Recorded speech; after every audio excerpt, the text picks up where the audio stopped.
Baruch Spinoza dared to declare what no priest, rabbi, or imam wanted the world to hear, that the God of Abraham worshipped for millennia might not be the infinite creator at all, but a political invention crafted to control the human soul. Imagine it. For 3,000 years, billions have knelt before an image of God that looks and acts more like an earthly king, jealous, vengeful, favoring one tribe over another, while the true God, the God who is nature itself, the God who breathes through the laws of the universe, has been hidden in plain sight.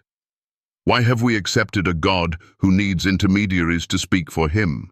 Why have we trusted men who claim the sole right to interpret his will? Could it be that this pattern, this organized religion control, was engineered with precision, repeated across Christianity, Judaism, Islam, and now mirrored in modern institutions that rule your mind without chains? In this journey, you will uncover Spinoza's dangerous secret, the revelation that God equals nature, that your mind is a fragment of the infinite mind, that free will as you know it is an illusion, and that good and evil are human inventions. You will see how religious control systems evolved into political, economic, and media empires, and how you can break free from every one of them. You will understand why overcoming fear of death is the key to living fully now, and how your power to act can become the compass for every decision you make. This is not just philosophy. It is liberation. It is a call to reclaim the divine power within you, to see through the illusion that has kept humanity bowed and silent. If you are ready to question the God you were handed, to seek the God who has always been with you, in the wind, in the heartbeat, in the mathematical rhythm of the stars, then stay with me. And as we walk through the truths they tried to bury, tell me in the comments if you have felt this hidden pull in your own soul. Like and subscribe so this message spreads beyond the walls they've built to keep it locked away, for the truth is not a distant promise. It is here, now, waiting for you to open your eyes. The path of Spinoza, from gifted student to exile in the shadows. Baruch Spinoza was not born a rebel. He was born into the warm embrace of Amsterdam's thriving Portuguese Jewish community, a sanctuary for those expelled from Spain, a city alive with trade, wealth, and learning. His family's name was respected. Their influence stretched across merchant ships and bustling marketplaces. In the synagogue's candlelit halls, young Spinoza devoured the Torah, Talmud, and the intricate commentaries of the sages, his mind absorbing every word like rain soaking into dry earth. His teachers saw in him a future rabbi, a voice for their people, a defender of the faith. But the seeds of questioning had already been planted, not from rebellion, but from a deep hunger for truth. At 16, the questions were small enough to ignore. At 18, they caused unease. By 22, they carried the force of a hammer against the walls of tradition. Each question was a crack in the dam. If God is truly infinite, how can he be separate from creation? If he is perfect, why would he need worship? If he is loving, why create hell? If he is all-knowing, why grow angry at events he foresaw? These were not idle speculations. They were the cries of a mind unwilling to accept contradiction as sacred. And as his questions multiplied, so did the invisible distance between him and the men who once blessed him. The lesson here is as sharp today as it was then. The search for truth will cost you the comfort of unquestioned belonging. In every era, those who walk this path must decide if they value approval more than reality. That decision would lead Spinoza toward his defining confrontation, where truth would demand everything he had. The questions no one dared to answer. When the moment came, it unfolded not with fury, but with an unsettling calm. Spinoza stood in the great Portuguese synagogue, its stone walls heavy with centuries of prayer, the air thick with incense and expectation. Before him, sat the elders, men whose words could shape the fates of families, whose authority was unquestioned in matters of heaven and earth. He did not tremble. Opening his manuscript, he spoke with a steady voice that cut through the room like a blade. You do not worship God. You worship an idol crafted by human hands to control human hearts. The uproar was immediate. Fists pounding, voices shouting in Hebrew, accusations of heresy filling the space like smoke. But in the eye of the storm, Spinoza remained still. He was not rejecting the divine. He was exposing the false image of God as a political invention. He explained the pattern: create an invisible God, claim sole authority to interpret his will, demand obedience under threat of punishment, reward submission through controlled favors. It was the oldest social engineering scheme in history. His words painted the same God found in sacred texts across civilizations: a ruler with human emotions, jealousies and deals, a tribal leader cloaked in divine authority. The shock was not that such a God was false. It was that the truth had been spoken aloud in the very seat of its earthly power. And yet in speaking it, Spinoza offered a mirror for our own times. How many systems today, religious, political, economic, still operate on the same architecture of control? The real challenge for the listener is to see where they have bowed without knowing why. The shocking revelation, God as an earthly king. Spinoza's revelation was not the cold conclusion of a philosopher. It was the burning recognition of a man who had stared long enough into contradiction to see the pattern behind it. If God is infinite, he must be everywhere, in the smallest atom, in the heartbeat of a sparrow, in the pull of the tides. If he is perfect, he cannot need anything, for need implies lack. If he is eternal, he cannot change his mind, for change requires time. The God described in the scriptures, angry, bargaining, favoring some and cursing others, fit not the shape of eternity, but of a human monarch. This was a God who chose favorite peoples based on tribal identity, demanded tributes, made political deals, punished enemies, and rewarded loyalists. It was the portrait of a king whose authority could never be questioned without risking exile or death. Spinoza dared to ask, what if this image was crafted not by the creator of the cosmos, but by rulers seeking divine cover for their power? The same image, repeated in temple and church and mosque, kept billions obedient for centuries. And here lies the painful beauty of his insight. When you see the illusion, you can no longer serve it unconsciously. You start to notice it not just in ancient texts, but in modern life. The leader who claims to speak for the people, the institution that offers safety in exchange for submission, the ideology that promises salvation but demands unquestioned loyalty. These are the kings of our own age, wearing new robes but wielding the same scepter. The lesson Spinoza leaves us is timeless. The true God, the God who is nature, the God who is the laws of reality itself, does not need thrones or temples. He is already here, woven into the structure of existence, waiting for those with the courage to look beyond the crown and see the universe as it is. And if you have ever felt that quiet pull, that whisper telling you there is more than the God you were handed, then speak it in the comments. Let the world know you are not afraid to seek the truth that cannot be excommunicated. The perfect power formula of organized religion. Picture a system so elegantly designed that it requires no armies to conquer, no chains to bind, no visible walls to hold its captives. This was the architecture Spinoza exposed, a blueprint for control that transcended any single faith, a formula replicated in temples, churches, and mosques across the world. Create an invisible God, beyond human reach, but always watching. Proclaim that only a select few, priests, rabbis, imams, can interpret his will.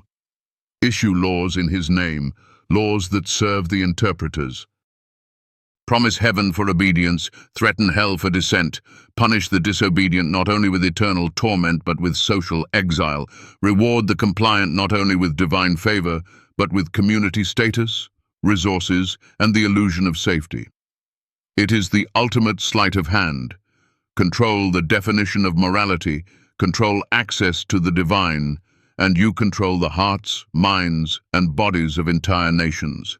Spinoza understood that this is why organized religion had endured for thousands of years, not merely from faith, but from its genius as a self-perpetuating empire.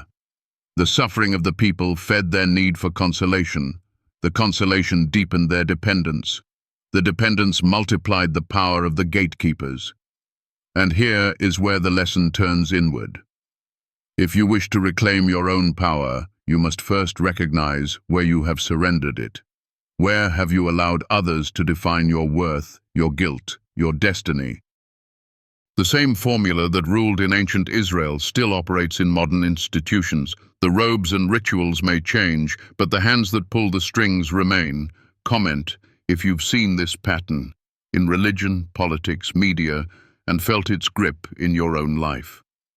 Spinoza's quest for the true God. After the storm in the synagogue, Spinoza did not flee in fear. He withdrew into the quiet, choosing solitude over submission, truth over comfort. In his small room, lit by the flicker of handmade candles, he studied mathematics, physics, astronomy, the languages through which the universe speaks. It was here he came to his great revelation. God is not a man upon a throne, but the eternal order of nature itself.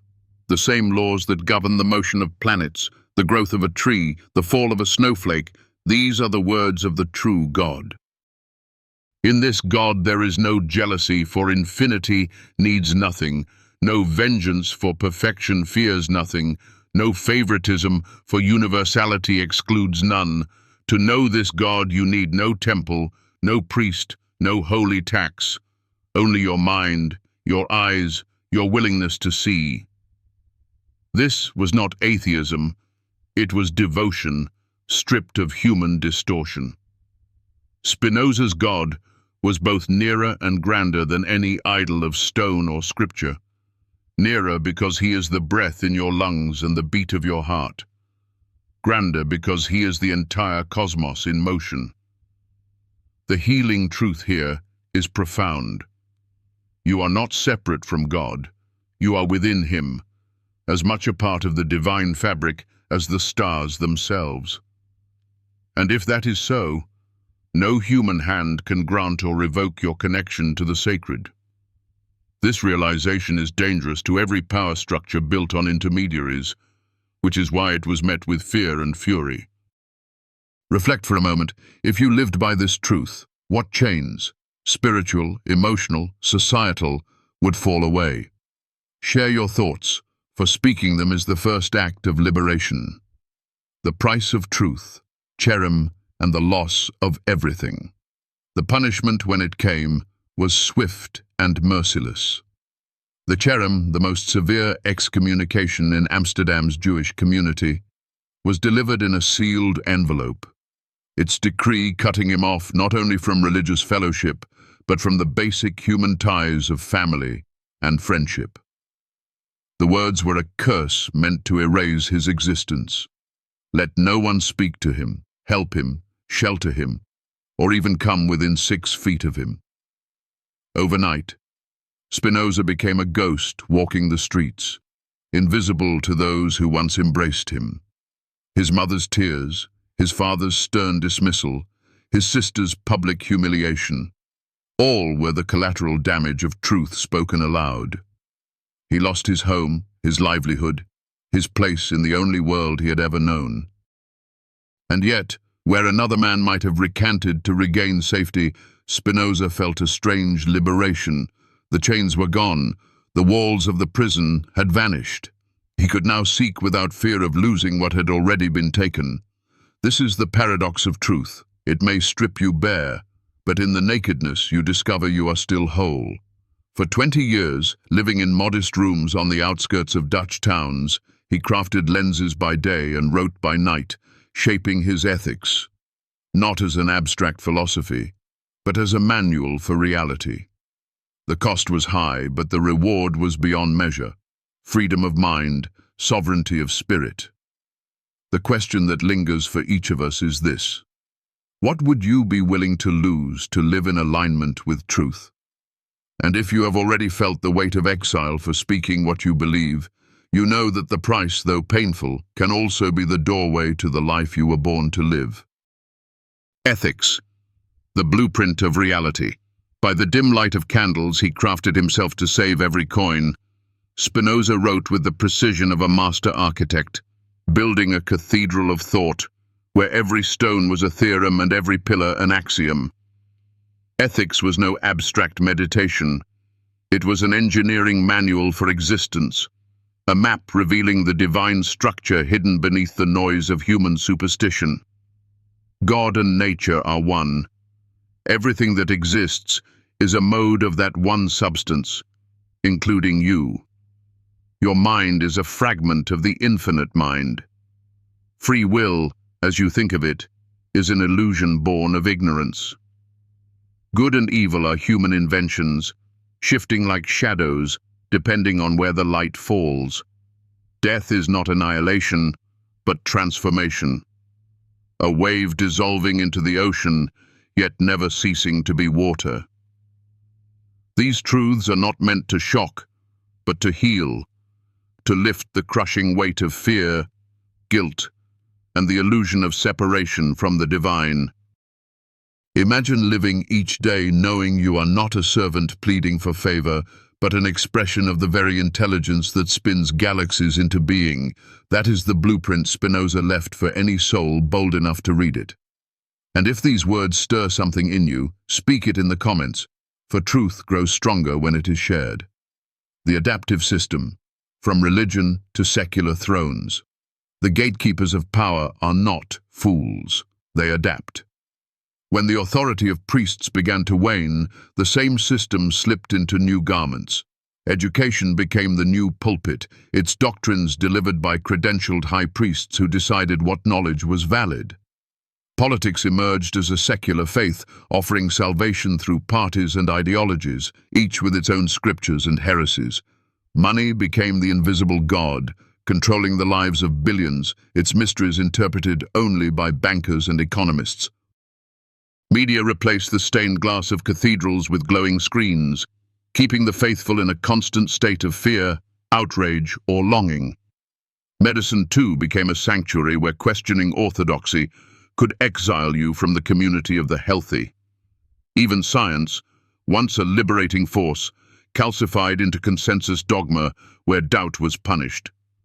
The formula was unchanged: create an unseen power, claim only you can interpret it, keep people dependent, punish dissent, reward obedience.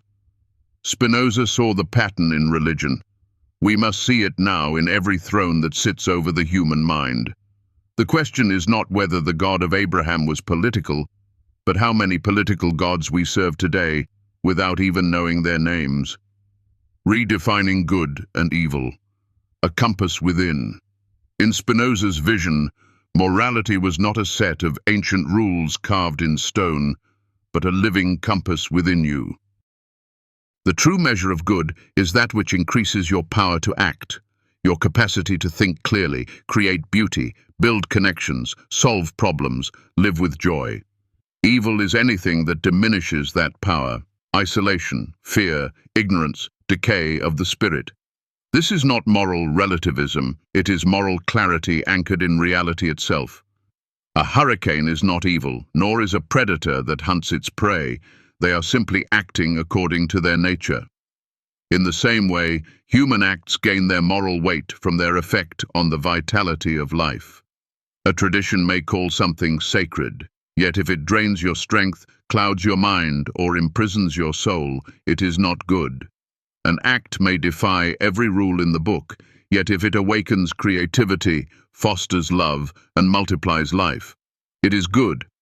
This standard is not given to you by priest or politician. It is written into the fabric of your being. Learn to listen to it, and you will never again need to outsource your conscience. Share in the comments. If you've ever felt that deep knowing, the sense that something was right or wrong beyond what any authority told you, overcoming the fear of death, living eternity, now. Fear of death is the silent tyrant that has ruled humanity for ages, exploited by religions promising heaven for the obedient and hell for the defiant. Spinoza stripped this fear of its mask. You are not your body. You are the essence that animates it. When the body dissolves, the essence returns to the infinite, just as a wave returns to the ocean without ceasing to be water. In understanding this, the terror of endings falls away, replaced by a profound gratitude for the present moment. Eternity is not a distant realm reached after judgment. It is the ever-present reality in which you already live. The more you identify with the eternal, with your capacity to understand, to love, to create, the less the ticking of the clock can disturb you. This is not theory. It is a transformation available to anyone willing to open their eyes to it, and once you taste it, the fear that once bound you becomes the wind at your back. Modern science and the prophecy of Spinoza. 3 centuries before quantum physics showed the inseparability of observer and observed, Spinoza spoke of the unity of mind and matter. Long before neuroscience revealed the illusion of free will, he declared that every action is the result of causes stretching back to the birth of the universe. Positive psychology now affirms that joy is not fleeting pleasure, but sustainable growth, exactly as Spinoza defined it. Evolutionary biology affirms that cooperation, not competition, is the primary force in human survival, just as he insisted that true power increases through connection. That a man with no laboratory, no funding, and no formal freedom could reach these conclusions speaks to the fact that he was not inventing ideas, but uncovering the laws of reality itself. And those laws are as accessible to you as they were to him. Practical application. Freedom. No one can take Spinoza's philosophy is not meant to be admired from a distance. It is a set of keys to unlock your own life. Begin by observing reality without the filter of inherited belief. Notice where you have given others the power to define your worth, your morality, your destiny. Choose actions that expand your ability to create, to connect, to live fully, even if they defy the expectations of your culture or community. Release your grip on outcomes you cannot control and focus your energy on what you can shape. Cultivate inner validation so you are no longer at the mercy of external approval. Let challenges become your teachers, not your jailers. This is the freedom no institution can grant and none can take away. The sovereignty of a soul that knows it is part of the eternal order. If you have felt even a spark of this truth, fan it into flame and let it light the path for others. The story of Spinoza is not merely the chronicle of a man excommunicated by his community. It is the unveiling of a truth that refuses to be buried, the voice of freedom echoing across 3.5 centuries. His journey is a mirror for our own, reminding us that the chains we feel around our hearts, our minds, our spirits were often forged by human hands, not by the God who created us. The God of Abraham, as painted by the powers of organized religion, may have been a political invention designed to command obedience, but the true God, the God who is nature itself, who is the eternal order of the universe, has never stopped speaking. You hear him in the wind through the trees, in the silent geometry of the stars, in the quiet knowledge that your soul is infinite. When you strip away the crowns, the thrones, the smoke of ritual, you see a creator who needs no intermediaries, no temples, no offerings, only your open eyes and willing heart. This realization is dangerous to any who profit from your dependence, but it is liberating beyond measure. The patterns Spinoza revealed are still alive today, not just in religion, but in politics, in economics, in the media that shapes your fears and desires. And yet, the key to freedom has not changed. Reclaim your power to act. Choose to live in alignment with the laws of reality. And remember that no one can sever you from the divine unless you consent to it. The path is not easy. To walk it, you may have to endure exile of one kind or another. Social disapproval, the loss of certain comforts, the lonely silence that comes when you step outside the approved narratives. But there is a deeper belonging waiting there, a communion with the eternal that cannot be revoked. Imagine living unbound by fear of death, seeing each moment not as a countdown to an ending, but as a brushstroke in the masterpiece of eternity. Imagine measuring good and evil not by ancient decrees, but by whether your actions bring more light, more connection, more creativity into the world. Imagine meeting life's storms not as punishments from a temperamental God, but as natural forces to be understood and navigated. That is the freedom Spinoza discovered, and it is the same freedom offered to you now. It is not reserved for the elite, the learned, or the pure. It belongs to every soul willing to open their eyes. This is your inheritance as a child of the infinite, sovereignty of mind, clarity of vision, strength of spirit. And yet, it is a choice. No one can walk this road for you. The question that has echoed since that fateful day in Amsterdam still hangs in the air. Will you have the courage to be free? Will you dare to question the gods, the systems, the voices that demand obedience without deserving it? Will you step into your identity as a living expression of the same creative force that birthed galaxies? If you do, your life will no longer be a script handed to you by others. It will be an unfolding sacred story written in partnership with the divine.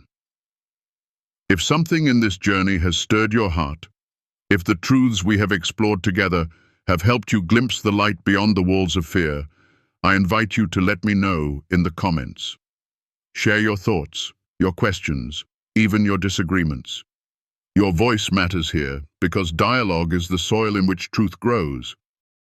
And if this message has brought you value, if it has given you strength in a season of doubt or comfort in a time of darkness, I welcome you to lend a little energy so that I can continue creating these offerings. Every act of support, no matter how small, is a treasure beyond measure to me.